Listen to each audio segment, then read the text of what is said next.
Hello everyone, कैसे हैं आप सब। आज की हमारी वीडियो है जो कि रिलेट करती है सेक्शन 3580।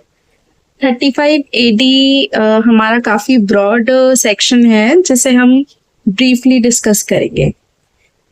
ये जो सेक्शन है इसमें जो डिडक्शन मिलती है वो एसएससी के लिए टोटल ऑप्शनल है, मैंडेटरी बिल्कुल नहीं है। और ये ऑप्शनल हमें 1 अप्रैल 2020 से अप्लाइड हुई है।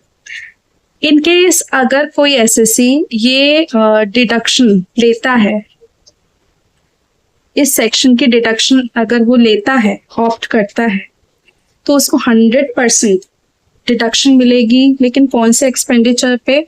जो कि कैपिटल एक्सपेंडिचर है, जो ये एक्सपेंडिचर हुआ है स्पेसिफाइड बिजनेस के लिए इनकर्ड इन प्रीवियस ईयर। अब इसमें क्या चीज है? कैपिटल एक्सपेंडिचर समझ में आ गया। स्पेसिफाइड बिजनेस कौन से होता है इसे हम समझेंगे। सबसे पहला स्पेसिफाइड बिजनेस है cold chain facility. Cold chain facility कौन सा बिजनेस होता है? जो पेरिशेबल फूड होते हैं, एग्रीकल्चर हो सकता है, फ्रूट्स वगैरह हो सकते हैं, जो बहुत जल्दी खराब हो जाते हैं। तो कोल्ड चेन फैसिलिटी वो एक बिजनेस है जो ये फैसिलिटी प्रोवाइड कराता है कि वो उन पेरिशेबल फूड्स की शेल्फ लाइफ बढ़ा देता है, उनको एक प्रॉपर टेम्परेचर प्रोवाइड करा के, रेफ्रिजरेशन करके, और ट्रांसपोर्टेशन भी होता है तो प्रॉपर रेफ्रिजरेशन के साथ होता है। तो ये जो फैसिलिटी जो बिजनेस प्रोवाइड कराता है वो कोल्ड चेन फैसिलिटी होती है, और वही बिजनेस हमारा स्पेसिफाइड बिजनेस में कवर्ड होता है। नेक्स्ट है वेयर हाउसिंग। वेयर हाउसिंग भी इसी से ही रिलेट है, जो एग्रीकल्चर प्रोडक्ट को स्टोर करता है। मतलब जो बिजनेसेस, जो एसएससी वेयर हाउसिंग का बिजनेस कर रहा है तो वो एग्रीकल्चर प्रोडक्ट को स्टोर करने की फैसिलिटी प्रोवाइड कराता है, वो भी लार्ज अमाउंट में। फैसिलिटी वो ऐसी होती है कि वो उसकी क्वालिटी और क्वांटिटी दोनों का प्रॉपर ध्यान रखा जाता है उसमें, कि क्वांटिटी भी इतनी होती है कि काफी सारी क्रॉप्स हमारी उसमें वाइड रेंज में कवर्ड हो जाती है, स्टोर्ड हो जाती है, प्लस उनकी क्वालिटी भी इस तरीके से प्रिजर्व रखी जाती है कि वो बहुत लॉन्ग टर्म तक ठीक रहे, खराब नहीं हो। उन्हें प्रॉपर प्रोटेक्शन दी जाती है, चाहे वो जो फूड्स में पेस्टिसाइड्स वगैरह लग जाते हैं तो उससे भी वो प्रोटेक्शन एग्रीकल्चर प्रोडक्ट्स को मिलती है। तो जो लोग ये बिजनेस करते हैं वो वेयर हाउसिंग बिजनेस होता है, और ये स्पेसिफाइड बिजनेस में कवर्ड होता है। नेक्स्ट है क्रॉस कंट्री डिस्ट्रीब्यूशन। इसका मतलब है कंट्री टू कंट्री पाइपलाइन के थ्रू नेचुरल गैस ट्रांसफर होना, क्रूड पेट्रोलियम ऑयल ट्रांसफर होना।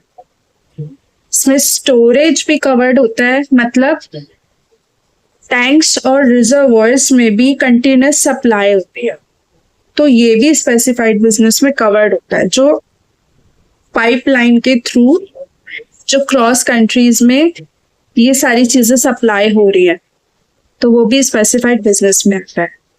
नेक्स्ट, अगर कोई बिल्डिंग बिल्ड हो रहा है या ऑपरेट हो रहा है इंडिया में, बट क्या होटल, या तो 2 स्टार या उससे अबव, ये स्टार सेंट्रल गवर्नमेंट क्लासिफाइड करेगी उसके इंफ्रास्ट्रक्चर को देख के, उसकी फैसिलिटी को देख के, उसकी लोकेशन को देख के, सब चीज को ध्यान में रखकर गवर्नमेंट जो है उसको स्टार्स क्लासिफाई करती है। नेक्स्ट, बिल्ड और operate in India new hospitals जिसमें एटलीस्ट 100 बेड्स हो पेशेंट्स के लिए। नेक्स्ट है building and developing housing project scheme, जिसमें स्लम रीडेवलपमेंट आता है, स्लम रिहेबिलिटेशन आता है, मतलब उन्हें सारी फैसिलिटीज प्रोवाइड कराना। Notified guidelines prescribed by central and state government. Building और developing housing project, affordable housing, notified guidelines prescribed by central and state government. तो ये सब जो एसएससीज इन सब चीजों में इन्वॉल्व है, वो उनका एक स्पेसिफाइड बिजनेस है, तो इनके पास ये ऑप्शन है कि ये सेक्शन 35A(d) की डिडक्शन ले सकते हैं। Next, production of fertiliser in India. अब ये न्यू प्लांट भी हो सकता है और newly installed capacity in existing plant. अब फर्टिलाइजर क्या होता है? इसका मतलब है कि ऐसा सब्सटेंस मैन्युफैक्चर करती हैं कंपनीज लाइक पोटेशियम, नाइट्रोजन, मतलब जो सॉइल में, मिट्टी जो होती है सॉइल में अप्लाइड किया जाता है जिससे कि हमारे प्लांट की ग्रोथ बहुत अच्छे से हो। तो ये जो सब्सटेंस वगैरह जो मैन्युफैक्चर करती हैं इसी को बोलते हैं production of fertiliser. Next, setting and operating inland container depot, container freight station. Inland container depot क्या होता है? जो हमारा पोर्ट होता है उससे थोड़ी सी डिस्टेंस पे जाके इनलैंड कंटेनर डिपोट होता है, जहाँ पे हमारे इंपोर्ट और एक्सपोर्ट आइटम्स स्टोर होते हैं। हैंडलिंग मतलब जो कंटेनर्स को स्टोर करते हैं, वेयर हाउसिंग करते हैं। कंटेनर फ्रेट स्टेशन क्या होता है? जो भी कंटेनर कंट्री से बाहर जाता है या कंट्री में आता है तो उस कंटेनर में बहुत सारे सप्लायर्स के गुड्स होते हैं, तो जाते वक्त उन सारे कंटेनर्स को, उस कंटेनर के अंदर सारे सप्लायर्स के गुड्स को कंसोलिडेट कर देना, मतलब मिला देना, और जब कंट्रीज में आता है तो उसको डीकंसोलिडेट कर देना, मतलब सब सप्लायर्स के इंडिविजुअल गुड्स को अलग अलग कर देना। जो भी ये काम होता है वो कंटेनर फ्रेट स्टेशन के अंदर होता है। तो जो कंपनीज ये काम करती हैं अप्रूव्ड अंडर कस्टम एक्ट, वो भी स्पेसिफाइड बिजनेस में कवर्ड होता है। Production of honey, warehousing storage of sugar, operating slurry pipeline. Slurry pipeline means transportation of iron mixture of iron with water over long distances.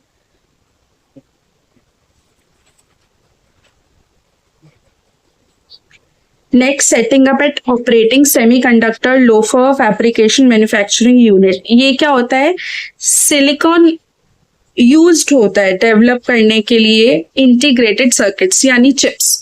ये chips जो है हर electronic चीज में होती हैं, चाहे हम वॉशिंग मशीन यूज करें, माइक्रोवेव यूज करें, मोबाइल फोन, लैपटॉप, एसी, सब चीजों में जो चिप यूज होती है वो एक सिलिकॉन के बेसिस पे डेवलप होती है। तो ये जो वर्क करती हैं कंपनीज वो होती है semiconductor wafer fabrication manufacturing unit. ये भी एक स्पेसिफाइड बिजनेस में कवर्ड होता है, नोटिफाइड बाय बोर्ड। अब है डेवलपिंग, मेंटेनिंग और ऑपरेटिंग। या तो ये तीनों अलग अलग, मतलब कोई भी एक बिजनेस हो सकता है, डेवलपिंग, मेंटेनिंग या ऑपरेटिंग, या तीनों कंबाइंड कोई एसएससी ये बिजनेस करता हो। किस चीज का? New infrastructure facility. SSC start करे ऑन या आफ्टर 1 अप्रैल 2017। अब इंफ्रास्ट्रक्चर फैसिलिटी क्या होती है? रोड बनाना, toll road, bridge, rail system. Highway project में हाउसिंग या अदर एक्टिविटीज। वाटर सप्लाई में sanitation, sewerage system, solid waste management system. या port, airport, inland port, navigational channel, inland waterways. Navigational channel हो गया जो सारे शिप्स को रूट क्लियर करता है, मतलब ये इस तरीके का पोर्ट के बाहर एक ऐसा चैनल होता है जो आने वाले शिप्स को रूट्स बताता है कि उन्हें किस रूट से निकलना चाहिए, कौन सा रूट क्लियर है। तो ये सब जो भी इंफ्रास्ट्रक्चर फैसिलिटीज हैं कवर्ड होती हैं, ये सब एक स्पेसिफाइड बिजनेस है। तो ये हमने पढ़े हैं, ये स्पेसिफाइड बिजनेस हैं जिनको ये ऑप्शंस अवेलेबल रहते हैं कि वो सेक्शन 35A(d) की डिडक्शन ले सकते हैं। Eligible expenditure for deduction, capital expenditure 100% deduction, previous year in which such expenditure incurred 100% मिलेगा, और उस ईयर में मिलेगा जिस ईयर में एक्सपेंडिचर इनकर्ड हुआ है। रेवेन्यू एक्सपेंडिचर, ये इसकी डिडक्शन हमें 35A(d) में नहीं मिलेगी क्योंकि 35A(d) कैपिटल कवर्ड करता है। इसकी डिडक्शन हमें पूरी मिलेगी बट वो कवर्ड होगी 32-37 सेक्शंस में। अगर कोई एक्सपेंडिचर बिजनेस कमेंस्ड होने से पहले हुआ है तो उसकी भी हमें 100% मिलेगी, बट जब बिजनेस ऑपरेशंस वगैरह कमेंस्ड हुए हैं, उस स्टेट पे जितना भी हमारा कैपिटल एक्सपेंडिचर हुआ है वो अमाउंट कैपिटलाइज्ड होना चाहिए इन बुक्स ऑफ अकाउंट, तभी हम डिडक्शन ले सकते हैं और एसएससी ऑप्ट करे डिडक्शन के लिए। Expenses not eligible for deduction, कौन से एक्सपेंसेस हैं जिनकी डिडक्शन हम ले ही नहीं सकते? कैपिटल एक्सपेंडिचर अगर वो लैंड पे हो रहा है, गुडविल पे हो रहा है या फाइनेंशियल इंस्ट्रूमेंट पे हो रहा है। अगर एक्सपेंडिचर हो रहा है और हमने उसके बेसिस पे पेमेंट करी है कैश में जो एक्सीड हो रही है 10,000 सिंगल डे, यहाँ हम 10,000 सिंगल डे की बात कर रहे हैं, और इलेक्ट्रॉनिक पेमेंट में हमें कोई बाउंडेशन नहीं है अमाउंट की, अकाउंट पे ही चेक हो सकता है, मतलब इसमें अमाउंट की हमें कोई बाउंडेशन नहीं है। रेवेन्यू एक्सपेंडिचर में भी सेम यही प्रोसीजर रहता है कि कैश पेमेंट पर डे 10,000 से एक्सीड नहीं होनी चाहिए, वरना हमें डिडक्शन नहीं मिलेगी। वैसे भी रेवेन्यू एक्सपेंडिचर की डिडक्शन हमें 32-37 में कवर्ड होती है। अब कंडीशंस क्या सेटिस्फाइड करनी होती है हमें डिडक्शन क्लेम करने के लिए? रिकंस्ट्रक्शन, मतलब बिजनेस जो है हमारा न्यू होना चाहिए। जो बिजनेस पहले से ही एग्जिस्ट करता है उसको इस सेक्शन की डिडक्शन नहीं मिलेगी, मतलब वो स्पेसिफाइड बिजनेस को कवर्ड नहीं कर रहा है, उसकी ओरिजिनलिटी स्पेसिफाइड बिजनेस से अलग है। अगर वो थोड़ा बहुत रिकंस्ट्रक्ट कर रहा है, मॉडिफाई कर रहा है, तो वो अपनी ओरिजिनलिटी हो नहीं रहा है, वो उसकी वैसे ही मेंटेन है, तो वैसे बिजनेसेस सेक्शन 3580 में कवर्ड नहीं करते। Second, plant and machinery previously used नहीं होनी चाहिए, न्यू प्लांट एंड मशीनरी होनी चाहिए। अब इसके भी एक्सेप्शन है। इसके एक्सेप्शन क्या है? प्लांट एंड मशीनरी यूज्ड की है, एसएससी ने नहीं की है बट किसी और ने करी है, वो भी आउटसाइड इंडिया। सेकेंड, इंस्टॉलेशन से पहले वो इंडिया में यूज नहीं हुई, इंपोर्ट हुई है आउटसाइड इंडिया, और इंस्टॉलेशन से पहले उस पर कोई भी depreciation under income tax act किसी भी पर्सन के थ्रू चार्ज नहीं हुआ है। अगर प्लांट एंड मशीनरी पहले यूज हो चुकी है और वो ट्रांसफर हो रही है स्पेसिफाइड बिजनेस में, तो इसकी जितनी टोटल प्लांट एंड मशीनरी होंगी उसमें जो इसकी वैल्यू रहेगी जो उठ के आई है, ट्रांसफर हुई है, वो एक्सीड नहीं होनी चाहिए 20% of total plant and machinery used in such business. मतलब जो इसकी टोटल होंगी और जो यहाँ से ट्रांसफर होकर आई है वो एक्सीड नहीं होनी चाहिए 20%। अपार्ट फ्रॉम अबव, कुछ बिजनेसेस ऐसे हैं कि जिनके लिए एडिशनल कंडीशंस बताई गई है इनकम टैक्स के अंदर। जैसे एडिशनल कंडीशंस हैं जो बिजनेस कर रहे हैं क्रॉस कंट्री पाइपलाइंस का। पहला है business own by companies, company जो है रजिस्टर्ड होनी चाहिए कंपनीज एक्ट, या वो ग्रुप ऑफ कंपनीज भी हो सकती है, एक कंपनी ना मिलके बहुत सारी ग्रुप ऑफ कंपनीज जो है ये बिजनेस कर रही हो, या अथॉरिटीज या बोर्ड अंडर सेंट्रल एक्ट और स्टेट एक्ट इन्वॉल्व हो। अप्रूव्ड होना चाहिए ये business petroleum and natural gas regulatory board के थ्रू और नोटिफाइड बाय सेंट्रल गवर्नमेंट। अब इसमें जो टोटल पाइपलाइन कैपेसिटी होती है उसमें नेचुरल गैस पाइपलाइन का नेटवर्क 1/3 से कम नहीं होना चाहिए और पेट्रोलियम पाइपलाइन नेटवर्क का 1/3 से कम नहीं होना चाहिए। यानी ये 1/3 इससे कम नहीं, 1/3 ये अवेलेबल फॉर यूज ऑफ कोई भी पर्सन के through, first come first basis के थ्रू, कॉन्ट्रैक्ट के थ्रू, ये कोई भी पर्सन यूज कर सकता है जिसमें एसएससी इन्वॉल्व नहीं होगा, एसोसिएटेड पर्सन इन्वॉल्व नहीं होगा। अब यहाँ एसोसिएटेड पर्सन कौन होते हैं? जिनका इन्वॉल्वमेंट एसएससी के कैपिटल में डायरेक्टली इनडायरेक्टली कंट्रोल हो या मैनेजमेंट पे कंट्रोल, या डायरेक्टली या इनडायरेक्टली वो उसके शेयर्स होल्ड करता हो नॉट लेस देन 26%। या वो अपॉइंट कर चुका हो more than half of board of director और members of board, half of executive director और मेंबर ऑफ द एसएससी, और गारंटी दे चुका हो not less than 10% of total borrowings of SSC. यहाँ हमारा जो पाइपलाइन कैपेसिटी था वो 1/3 नेचुरल गैस पाइपलाइन नेटवर्क था और 1/4, बाय मिस्टेकली मैंने 1/3 बोला था, बट ये 1/4 है पेट्रोलियम पाइपलाइन नेटवर्क। सो एडिशनल कंडीशंस अब उनके लिए हैं जो इंफ्रास्ट्रक्चर फैसिलिटी, मतलब जो इंफ्रास्ट्रक्चर फैसिलिटीज प्रोवाइड कराते हैं एसएससी, उनके लिए एडिशनल कंडीशंस क्या है? कंपनी ओन, कंपनी जो हो वो इंडिया में registered in India, group of companies भी हो सकती है, बोर्ड ऑफ अथॉरिटी या any other body under central और स्टेट एक्ट, ये भी हो सकती है। एंटिटी रेफर्ड अबव, ये जो एंटिटीज हैं वो कॉन्ट्रैक्ट करेगी सेंट्रल गवर्नमेंट या स्टेट गवर्नमेंट या लोकल अथॉरिटी या other body under any act for the infrastructure business, मतलब इस बिजनेस में इन एंटिटीज का जो है कॉन्ट्रैक्ट रहेगा, वो गवर्नमेंट के साथ मिलके काम करेंगी। रिलैक्सेशन क्या होगा होटल ऑपरेशंस में? इसमें ये होगा कि होटल जो है, होटल का ओनर तो सेम रहेगा, बट वो उसके अंदर की सर्विसेज को, मैनेजमेंट को जो है आउटसोर्स करेगा, मतलब बाहर से उस चीज की सर्विस लेगा। लॉन्ड्री भी हो सकती है, किचन का भी वर्क हो सकता है, तो ये सारी चीजें, सिक्योरिटी हो सकती है, मतलब ये सर्विसेज वो बाहर से आउटसोर्स करेगा। तो इसमें रिलैक्सेशन क्या रहेगा कि ओनर तो एसएससी रहा ना, तो एसएससी ये फैसिलिटीज, ये सर्विसेज आउटसोर्स करने के बाद भी सेक्शन 35AD की डिडक्शन ले सकता है। Points to remember: capital expenditure allowed as deduction under section 35AD, अगर इन पे डिडक्शन ले लिया तो कोई डेप्रिसिएशन क्लेम नहीं कर सकते। SSC claim deduction under section 35AD, तो उनको डिडक्शन अंडर सेक्शन 10AA नहीं मिलेगी, और चैप्टर 6 से यानी सर्टेन इनकम्स पे भी डिडक्शन नहीं मिलेगी किसी भी असेसमेंट ईयर पे।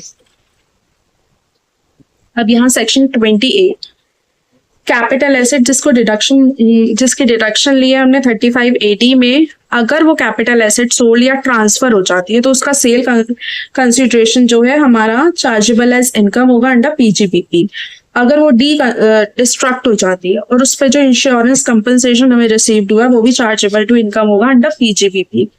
50B स्लम सेल में क्या होता है कि पूरी अंडरटेकिंग सोल्ड हुई है, उसमें हमें स्पेसिफाइड किसी भी एसेट की वैल्यू नहीं पता होती, तो जो हमारी कॉस्ट ऑफ एसेट जिस पर हम डिडक्शन ले चुके हैं वो हमारी निल रहेगी।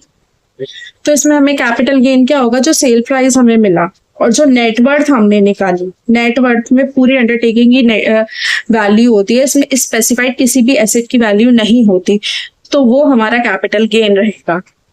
Explanation 13 to section 43(1) actual cost. SSC transferrer है, कैपिटल एसेट की उसने डिडक्शन ले लिया और वो ट्रांसफर कर रहा है वो एसेट ट्रांसफरी को, तो उसके लिए एक्चुअल कॉस्ट जो है निल रहेगी। ट्रांजैक्शन हो रहे हैं अंडर सेक्शन 47, मतलब इसको एज अ गिफ्ट मिला है या अमेलगमेशन, डी मर्जर, सक्सेशन के केस में ऐसे ट्रांजैक्शंस हुए हैं, तो ट्रांसफरी के लिए वो एक्चुअल कॉस्ट निल रहेगी। अब इसमें एडिशनल कंडीशंस क्या है? Retention of asset for 8 years। Asset, capital asset जिसकी हमने डिडक्शन अंडर सेक्शन 35AD ले लिया, तो उसको, और जो हम यूज कर रहे हैं स्पेसिफाइड बिजनेस के लिए, उस एसेट को हमें 8 years तक रखना पड़ेगा, begin with previous year in which such asset acquire और कंस्ट्रक्ट। कैपिटल एसेट जिसका पार्ट ऑफ डिडक्शन हम क्लेम कर चुके हैं और किसी प्रीवियस ईयर में हमने उसे यूज कर लिया अदर देन स्पेसिफाइड बिजनेस, तो जितना पार्ट हमने क्लेम किया है उसमें हम डेप्थ चार्ज करेंगे, जो भी रेट उस टाइम पे चल रहा होगा उस ईयर से डेप्थ चार्ज होगा जिस ईयर में हमने उस एसेट को परचेज किया था। हमें वैसे ही ट्रीटमेंट करना है स्टार्टिंग से, जैसे हमने डिडक्शन ली नहीं है अंडर सेक्शन 35AD, तो हम उस पार्ट ऑफ डिडक्शन जो हमने क्लेम किया उस पर डेप्रिसिएशन निकाल के वो डिडक्ट करेंगे और उस प्रीवियस ईयर तक निकालेंगे जब तक हमने उसे स्पेसिफाइड बिजनेस के लिए यूज किया है। जो रिमेनिंग अमाउंट होगा वो चार्जेबल एज इनकम होगा अंडर पीजीवीपी, और उस प्रीवियस ईयर में चार्ज होगा जिस प्रीवियस ईयर में हमने उस एसेट को अदर देन स्पेसिफाइड बिजनेस में यूज किया है। अब सेक्शन 73 ये carry forward and set off losses by specified business. अगर हमें स्पेसिफाइड बिजनेस में लॉस हुआ है तो हम सेट ऑफ कर सकते हैं दूसरे स्पेसिफाइड बिजनेस की इनकम को। इन केस हमारा सेट ऑफ नहीं हो पाता, हमें कोई इनकम नहीं हुई है, तो वो कैरी फॉरवर्ड रहेगी इनडेफिनेटली। इसका कोई टाइम पीरियड नहीं है, 8 ईयर्स की रिस्ट्रिक्शन नहीं रहेगी, वो काफी इनडेफिनेटली मतलब कितने भी असेसमेंट ईयर्स तक वो कैरी फॉरवर्ड हो सकती है।